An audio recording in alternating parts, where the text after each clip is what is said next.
नमस्कार मित्रांनो. गिनीपिग म्हणजे काय हे सर्वांना माहीत असेल. गिनीपिग विज्ञानामध्ये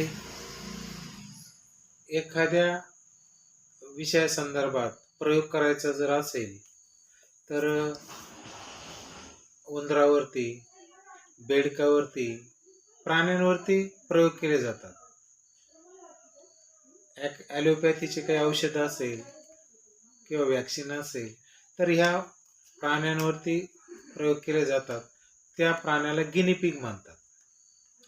तसं जगातले काही प्रगत देश हे भारत, बांगलादेश, पाकिस्तान या देशांना गिनीपिग समजतात.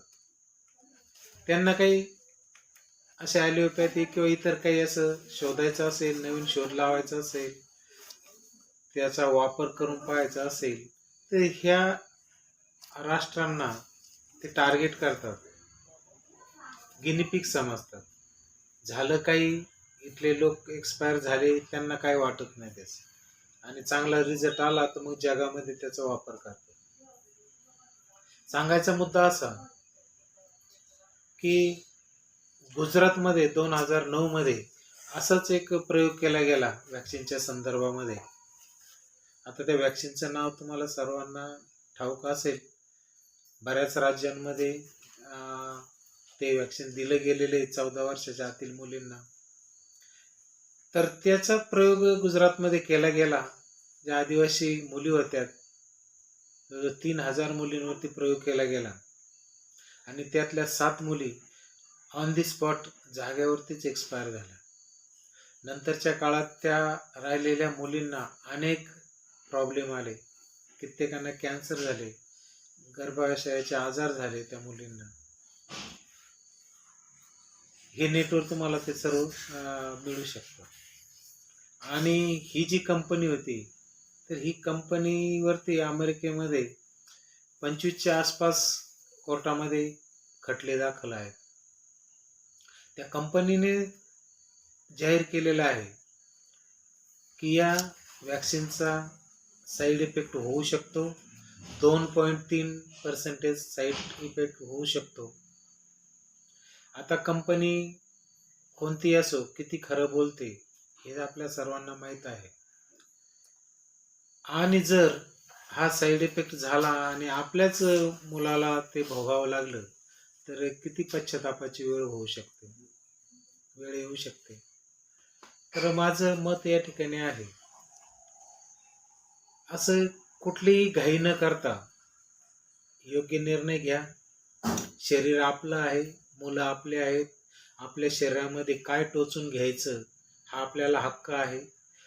कोण काय मोफत देईल, कोण काय सक्ती करेल, कोण काय सांगेल, तर या भूलथापांना बळी न पडता आपण योग्य निर्णय घ्या. आणि मोफत मिळतं म्हणून काही घेण्यापेक्षा वर्षभर थांबा, 2 वर्ष थांबा, त्याचा रिझल्ट काय येतो, नंतर काय त्याच्यात दिसून येतं हे पाहिल्यानंतर आपण घेऊ. ते काय कुठं पळून जाणार नाही. एखादं काहीतरी तयार झालं म्हणजे ते लगेच नष्ट होतं अशातला काही भाग नाही. फार तर पैसे 1000, 500, 2000 देऊन आपण ते घेऊ शकतो. पण मग आपल्या मुलांचा जीव या ठिकाणी वाचू शकतो. त्यांना ज्या आजार वगैरे काय किंवा नवीन काही तयार होईल असं काही व्हायला नको, यापासून आपला बचाव झाला पाहिजे. तर जगामध्ये असे काही प्रयोग चालू असतात. तर याचे कारण कोणी काही पण सांगेल, पण आपल्याला अनेक प्रकारचे नेटवर सर्च केल्यानंतर अनेक डॉट दिसतात. आता हे शाळेमध्ये मुलांना असतं बघा, मुद्द्यावरून गोष्ट तयार करा. तर आम्ही असे डॉट शोधत असतो आणि ते डॉट एकमेकाला जोडून त्यातून एक तर्क काढत असतो. तर हा तर्क भविष्यामध्ये डिपॉप्युलेशन अजेंडा त्यांनी सुरू केलेला आहे. लोकसंख्या कमी करण्याचे प्रयत्न अनेक प्रकारे चालू आहे. लोकसंख्या युद्धाने लोक मारून लोकसंख्या कमी होऊ शकते.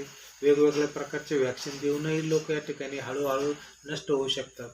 आता तुम्ही बघितले युद्ध चालू आहेत लोक जर या ठिकाणी एक्सपायर व्हायला लागले, मरायला लागले, तर बाकीचे लोक रस्त्यावर येतात, शासनाला जगणं अवघड करून सोडतात. म्हणून जर असे अचानक लोक मेले तर बाकीचे लोक रस्त्यावर येणार आहेत.